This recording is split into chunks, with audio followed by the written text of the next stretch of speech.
며칠 전 사실 지난 주 초였던 것으로 기억하는데요. 남아공 한 지역에서 그 지역에 아마 사상 최악의 홍수라 불리는 하나의 재난이 있었습니다. 제가 그때 뉴스 본 기억으로는 400명이 넘는 사람들이 생명을 잃었고요. 그보다 훨씬 더 많은 사람들은 피해를 보았습니다. 사실 이러한 뉴스들이 우리가 종종 접하게 됩니다. 전 세계적으로 보면요, 이런 홍수 피해뿐만 아니라 쓰나미, 그리고 태풍, 이런 모든 재난, 그러니까 물에 의해서 일어나는 자연재해가 너무나도 많습니다. 그래서 수많은 생명들이 목숨을 잃기도 하고, 아니면 수많은 삶의 터전들이 많이 무너지기도 합니다.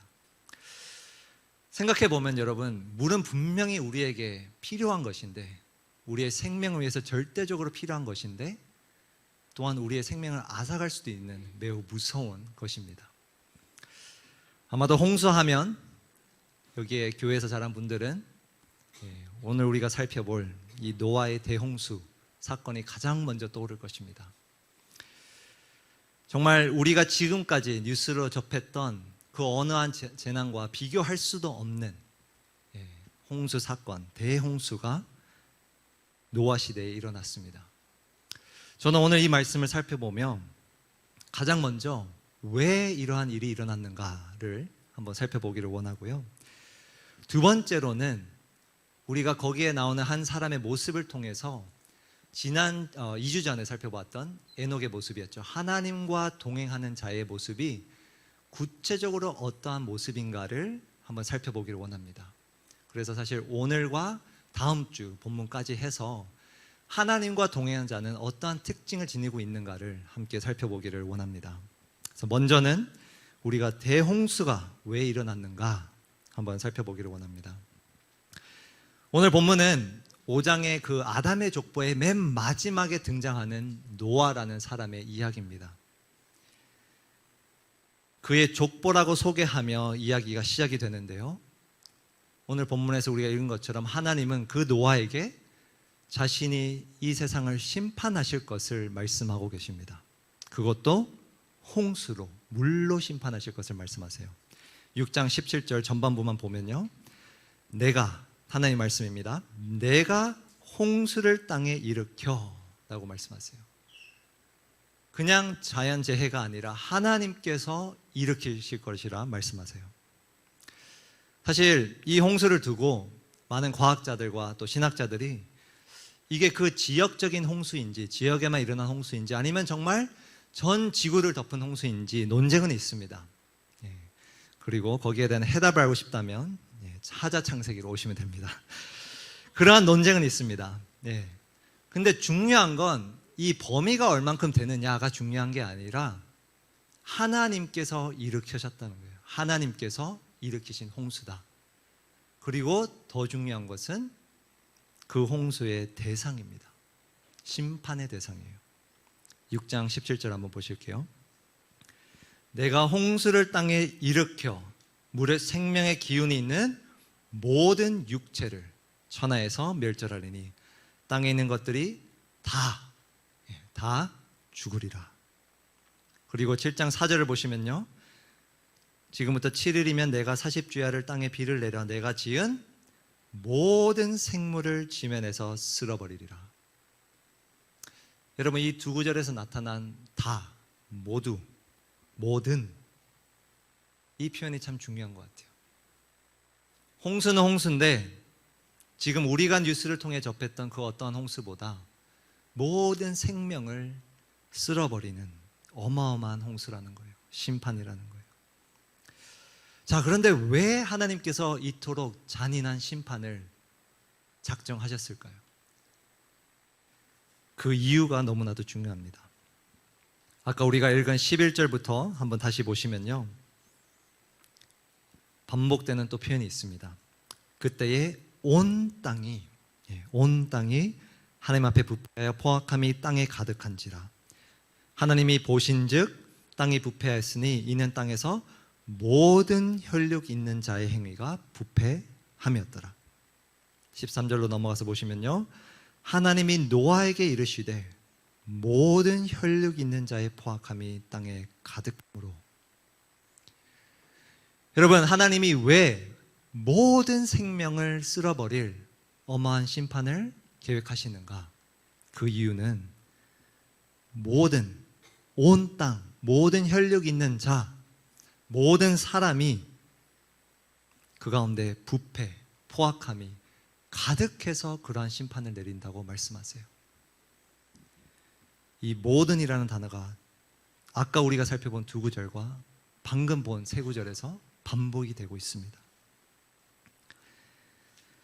여러분, 창세기 1장으로 돌아가면요, 하나님이 이 땅을 보실 때 이렇게 바라보셨어요. 1장 31절 보시면 하나님이 지으신 그 모든 것을 보시기에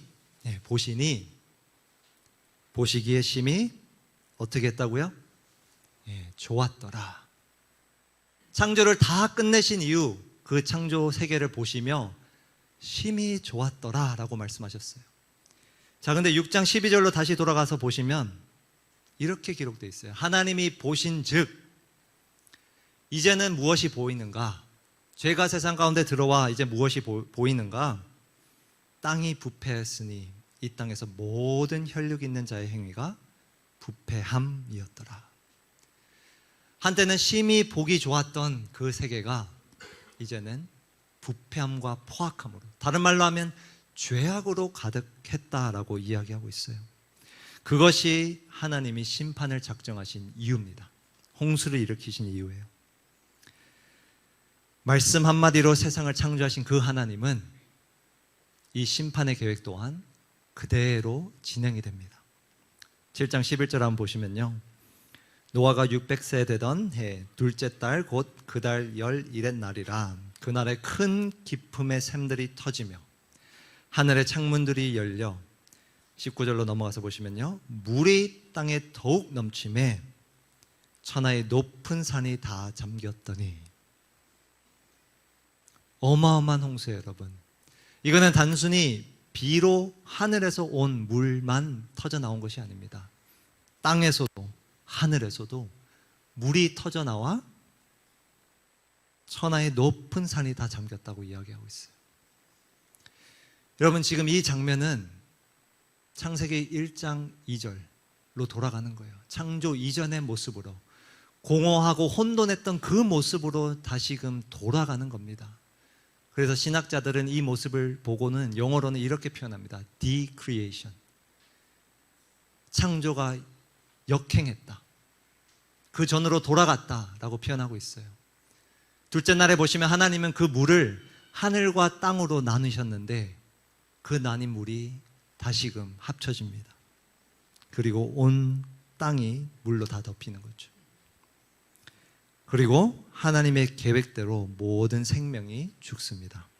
21절부터 보시면요, 땅 위에 움직이는 생물이 다 죽었으니, 22절로 넘어가 보시면 육지에 있어 그 코에 생명의 기운이 숨이 있는 것은 다 죽었더라.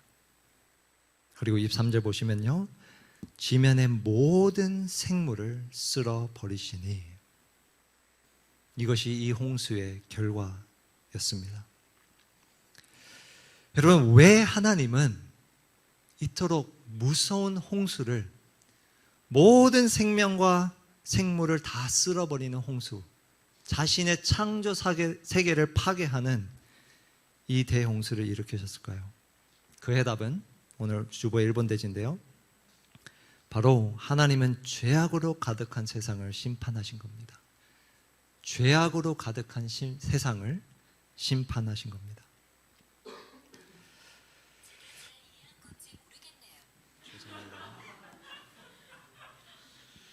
네, 저도 잘 이해가 안 되네요. 여러분, 진짜 그래요. 이 본문을 보면 이해가 안 갑니다. 진짜 이해가 안 가요.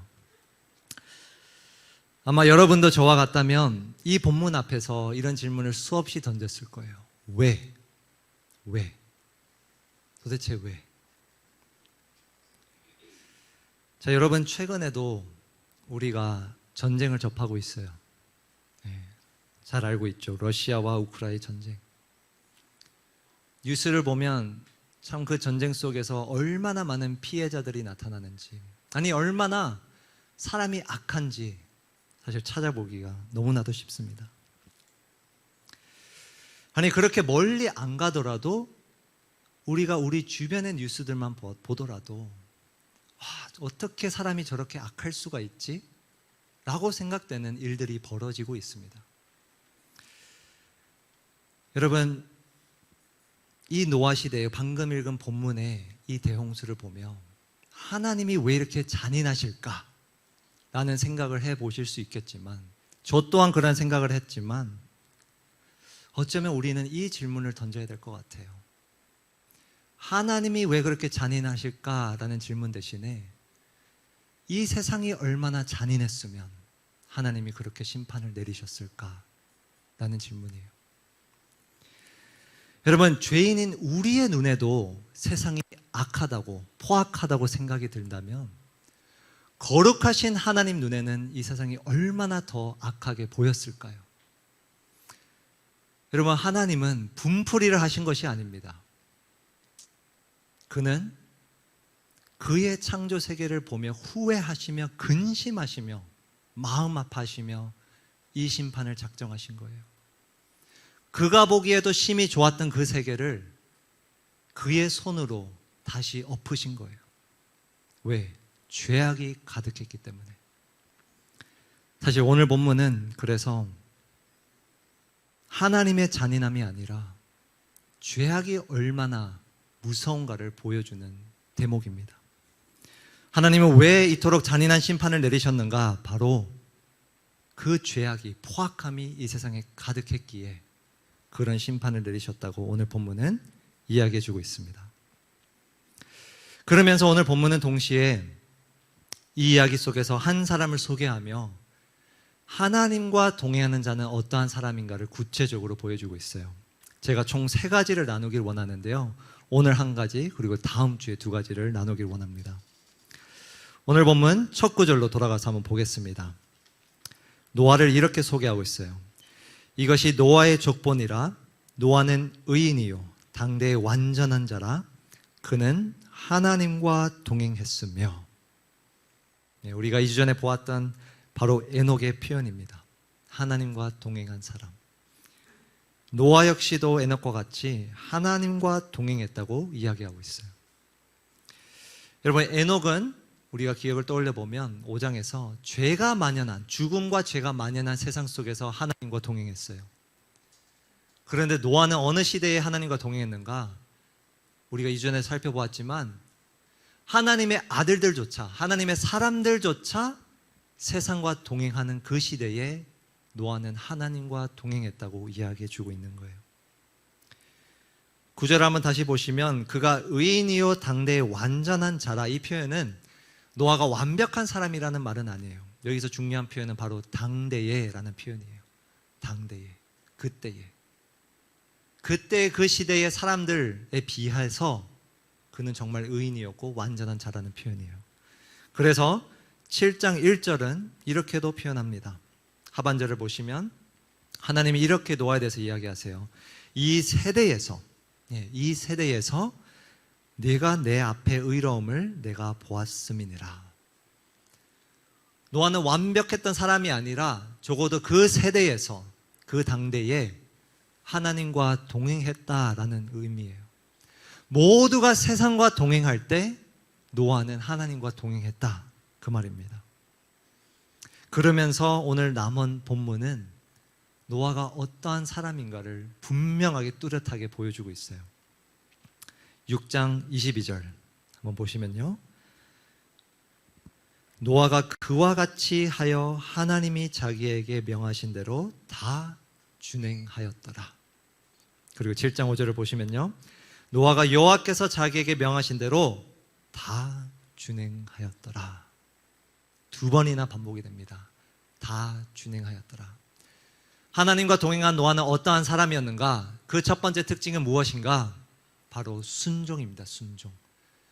노아는 하나님과 동행하며 순종한 것입니다. 하나님을 순종했어요. 그런데 구체적으로 어떻게 순종했는가? 오늘 본문은 그것을 이야기해 주고 있어요. 첫 번째는 그는 하나님의 말씀에 순종했어요. 하나님의 말씀에. 아까 6장 22절 다시 한번 보시면요, 노아가 그와 같이 하여 하나님이 자기에게 명하신 대로, 다 준행했는데 무엇을 준행했는가? 하나님이 자기에게 명하신 대로. 또 아까 7장 5절을 다시 한번 보시면요, 똑같이 표현되어 있어요. 여호와께서 자기에게 명하신 대로 다 준행하였더라. 이것이 노아의 분명한 특징입니다. 오늘 본문이 그것을 보여주고 있는 거예요. 노아는 하나님이 명하신 대로 다 준행한 자였다. 하나님의 말씀에 순종하는 자였다라고 이야기하고 있어요. 여러분, 나중에 시간이 되실 때 오늘 본문, 그리고 아마 9장까지도 한번 나중에 쭉 읽어보세요. 노아가 6장 9절에서 분명 등장하는데 9장 말미에 가서야 비로소 그가 말을 내뱉습니다. 6장, 7장, 8장에서는 노아는 말 한마디도 안 하고 말 그대로 준행만 합니다. 그게 오늘 본문의 아주 신기한 부분이에요. 분명 오늘 본문의 주인공인데 말씀하시는 이는 오직 하나님이세요. 그리고 노아는 무엇을 하는가? 준행만 합니다. 순종만 해요. 이것이 오늘 본문이 보여주는 노아의 모습이에요.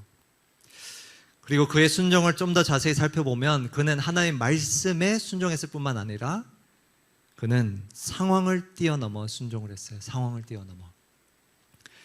오늘 우리가 시간상 다 보진 않겠지만 여러분들이 6장 22절 직전에 본문 한번 쭉 읽어보시고 7장 5절 직전의 내용들 한번 읽어보시면 그 안에는 하나님의 어마어마한 명령들이 쭉 나열되어 있습니다.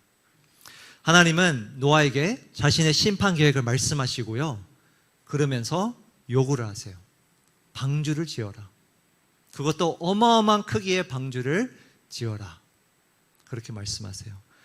그리고 그것뿐만이 아닙니다. 아주 구체적으로 어떠한 나무와 어떠한 크기로 어떻게 창문을 낼 것을, 몇 층으로 세울 것을 구체적으로 이야기를 하세요.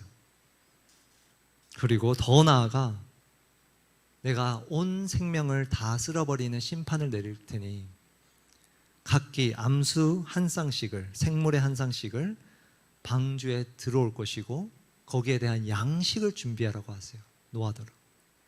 그 동물의 양식을 준비하라는 거예요. 그리고 마지막으로는 무엇을 명령하셨는가? 방주에 들어가라고 하십니다. 그 방주에 들어가라. 여러분, 우리가 어릴 때부터 이 이야기를 접해서 이게 쉽게 보이지, 만화로 보았기 때문에, 그림으로 보았기 때문에 행복한 것처럼 보이지, 여러분 한번 상상해 보십시오. 이러한 방주를 짓는 그 기간, 그리고 그 온 동물이 올 것이라는 그 명령, 거기에 대해 준비하라는 그 말씀, 그리고 방주에 들어가는 그 명령. 중요한 건 뭐냐? 이게 언제 하나님께서 명령하시고 언제 노아가 준행했느냐? 여러분, 이거는 홍수가 일어났을 때, 그의 생명이 위협받았을 때, 아니 비가 내렸을 때가 아닙니다. 자세히 보시면 비는 그가 방주가 들어간 후 일주일 뒤에 내리기 시작했어요.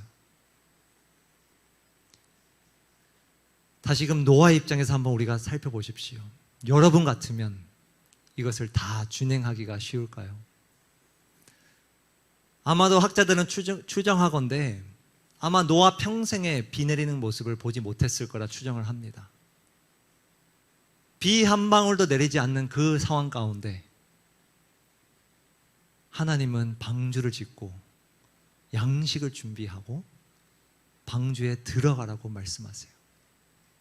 그리고 노아는 그 모든 명령을 준행합니다. 노아의 순종은 어떠한 순종이었는가? 그냥 기계적인 순종이 아니라 모든 상황을 뛰어넘는 순종이었어요. 자기의 머리와 자기의 눈으로는 이해가 안 되는 그 말들을 수용하고 그 말씀을 순종한 것입니다. 그리고 비가 한 방울도 오지 않는 그 상황 가운데 그는 온전히 순종했다고 이야기하고 있는 거예요. 이것이 바로 노아가 보여준 순종입니다. 여러분, 이번 대지를 한번 보시면 하나님과 동행한 자는 어떠한 자인가? 바로 상황을 뛰어넘어 하나님의 말씀에 순종하는 자입니다. 상황을 뛰어넘어 하나님의 말씀에 순종하는 자. 이것이 바로 노아가 보여준 순종이었어요. 아까도 말씀드렸지만 노아는 오늘 본문에서 말 한마디도 하지 않습니다. 그저 하나님의 말씀에 준행, 순종해요.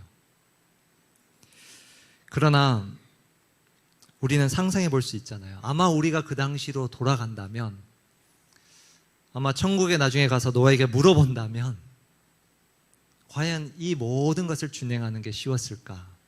저는 아닐 것이라 생각이 듭니다. 그 방제를 짓는 그 모든 기간 동안 상상해 보십시오, 여러분. 비 한 방울도 오지 않는데 배를 짓는 사람, 얼마나 많은 조롱을 당했을까요? 아니, 그건 그렇고 노아 속에 얼마나 많은 의문과 의심이 있었을까요? 아마도 그는 그 방주를 지으며 제 생각에는 몇 번이고 포기했을 것 같아요. 몇 번이고. 그런데 그는 끝끝내 다 준행합니다. 여러분, 모든 것이 말이 될 때, 모든 것이 내 눈에 보이고 납득이 되고 이해가 될 때 순종하는 것은 그렇게 어렵지 않습니다. 그러나 내 머리로 이해가 안 될 때, 내 눈에 보이지 않을 때, 그때의 하나님의 말씀을 순종하는 것은 너무나도 어렵습니다. 그런데 오늘 본문이 이야기하는 것은 이거예요. 하나님과 동행하는 자는 조건적으로 순종하는 자가 아니라, 상황에 따라서 순종하는 자가 아니라 상황을 뛰어넘어 하나님의 말씀에 순종하는 자라고 말씀하고 계십니다. 제가 사진을 또 준비했는데요. 단체 사진 아닙니다. 우리 한번 그 방주 사진 한번 해주시면요. 혹시 보이시나요? 제가 일부러 이렇게 사람들, 군중이 있는 것과 그 위에 사진 같이 있는 걸 준비했어요. 여러분, 이거는 실사입니다. 여러분 아시는지 모르겠는데 2016년도에 그 창조과학회 아마 연관된 거기에서 실제 그 방주의 크기대로 실제로 건축을 했어요. 미국 켄터키에 가면 보실 수 있습니다. 그래서 정말 저렇게 안에도 이제 쫙 이제 공개를 했거든요. 어마어마한 크기예요. 제가 그 크기를 조사해 보니까 길이가 155m 이상, 너비가 26m, 높이가 16m 되는 크기의 어마어마한 방주입니다. 그 다음 사진도 한번 보여주시겠어요? 네. 정말 멋지지 않나요? 네. 여러분, 이 방주를 보면서 여러분들은 어떤 생각이 드시나요? 아마 저와 같다면 저게 진짜일까? 저는 그렇게 어릴 때 생각했던 것 같아요. 그게 정말 가능할까? 축구장보다 더 큰 배가 가능할까?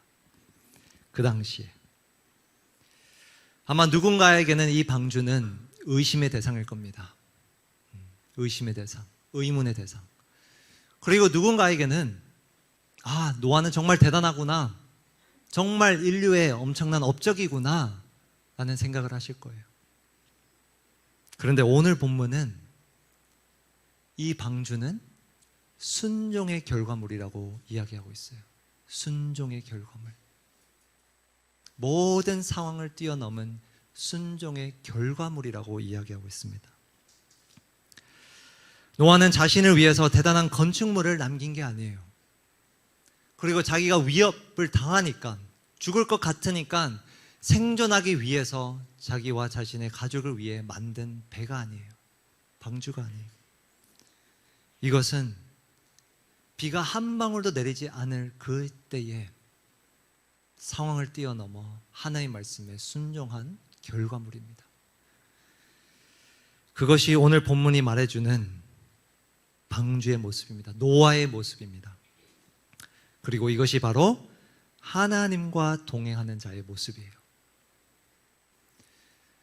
여러분, 2주 전에 제가 설교했지만 저는 정말 우리 가운데 하나님과 동행하는 자들이 많다고 생각합니다. 아니, 적어도 그 동행을 위해 발버둥 치는 자들이 너무나도 많아요. 그래서 너무 감사해요. 그런데 앞으로 우리가 살펴볼 노아의 모습을 통해서 정말 나는 구체적으로 어떻게 하나님과 동행하는가를 우리가 배워나가기를 소원합니다. 오늘 본문은 그것을 얘기해 주는 거예요. 하나님과 동행하는 자는 상황에 따라서, 내 논리에 따라서 순종하는 자가 아니라 상황을 뛰어넘어 하나님 말씀에 온전히 다 순종하는 자임을 말해주고 있습니다. 오늘 이 말씀을 통해서 정말 여러분들이 하나님과 동행하며 상황을 뛰어넘어 하나님의 말씀에 순종하기를 주님의 이름으로 축복합니다. 이 시간 우리 한번 기도하기를 원하는데요, 오늘은 결단 찬양 없이 한번 기도만 하겠습니다. 오늘 이 노아의 모습을 통해, 그리고 그 전에 하나님께서 왜 이 대홍수를 일으켰는가를 우리가 다시 한번 묵상하며 우리의 삶을 좀 들여다보길 원합니다. 우리 안에 정말 우리가 버려야 할 죄악은 없는지 한번 우리가 살펴보며 돌아보며, 또 한 가지 우리가 기도하며 묵상하고자 하는 부분은 바로 이겁니다. 내가 뛰어넘어야 할 상황은 무엇인가? 여러분이, 아니 내가 하나님의 말씀에 정말 순종하기 위해서 뛰어넘어야 할 상황은 무엇인가를 한번 이 시간 곰곰이 생각해 보면 좋겠습니다. 아마 여러분들 가운데 정말 잘 순종하는 영역이 있을 거예요. 그러나 반대로 순종하기 너무 힘든 또 삶의 작은 영역이 있을 겁니다. 근데 오늘 본문은 하나님과 동행하는 자는 상황에 따라서 조건적으로 순종하는 자가 아니라고 말씀합니다. 그 상황을 뛰어넘어 말씀에 순종하는 자라고 이야기하고 있어요. 이 시간 기도할 때 두 가지를 그렇게 놓고 내 가운데 있는 죄악을 돌아보며 또 내가 뛰어넘어야 할 그 상황을 우리가 고백하며 이 시간 함께 하나님께 기도하겠습니다. 하나님 아버지, 오늘 이 노아 이야기를 통해서 하나님 우리가 익히 알았던 대홍수의 이야기를 통해서 우리 안에 있는 죄악을 보게 하여 주시옵소서. 이것이 그때 당시에 하나님께서 작정하신 심판이지만 우리 가운데도, 이 세상 가운데도 여전히 그것이 가득함을 아버지 고백하며 돌아봅니다. 정말로 내 안에 하나님이 내 삶을 보실 때에 어떻게 평가하실지, 무엇이라 말씀하실지 정말 두려워하는 마음으로 또 아버지 그 보혈을 의지함으로 다시금 하나님께 나아갑니다. 하나님, 우리가 정말 과감하게 돌이키게 해주시고 버리게 해주시고, 또한 동시에 우리가 뛰어넘어야 할 그 상황들을 뛰어넘게 하여 주시옵소서.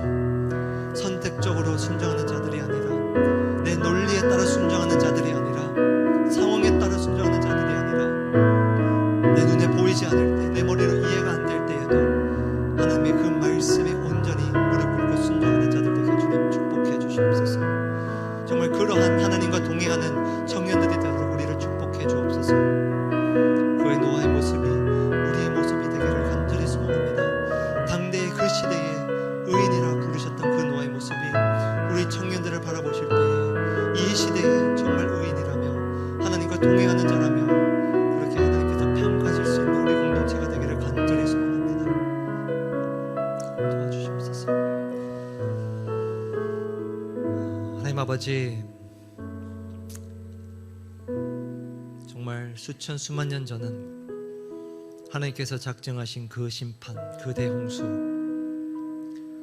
그것이 그때만의 이야기가 아니라 정말 오늘날 이 세상에서도 동일하게 부패함과 포악함이 가득한 세상임을 고백합니다. 그리고 더 나아가 그 모습이 내 안에도 있음을 고백합니다. 하나님, 정말 죄악이 얼마나 무서운가를 이 본문 앞에서 보게 하시며 우리 삶 가운데 자리 잡은 아무리 작은 죄악이라도 과감하게 버릴 수 있는, 잘라버릴 수 있는 자들이 되도록 주님 인도하여 주시옵소서. 또한 노아의 모습을 통해서 정말 우리의 삶의 영역 가운데 우리가 선택적으로 조건적으로 순종하는 모습은 없는가를 돌아보게 해주시고, 정말 우리가 뛰어넘어야 할 그 상황, 내 논리, 내 눈을 정말 뛰어넘어서 우리 또한 노아처럼 하나님이 명하신 대로 다 준행하는 자, 상황을 뛰어넘어 하나님의 말씀에 순종하는 자가 되도록 주님 인도하여 주옵소서. 그래서 정말 하나님이 우리 청년부를 바라보실 때에 이 시대의 의인이요, 이 시대의 완전한 자라고 평가하실 수 있는 그러한 우리 센텀 청년부가 되기를 간절히 소망합니다. 하나님, 계속해서 이 창세기 말씀을 통해서 우리를 그렇게 이끌어 주시고 그 이끄심에 우리가 순종하며 나아가는 우리 모든 형제자매 될 수 있도록 인도하여 주옵소서. 다시 한번 이 말씀 주심에 감사드리며 모든 말씀 예수님 이름으로 기도드립니다.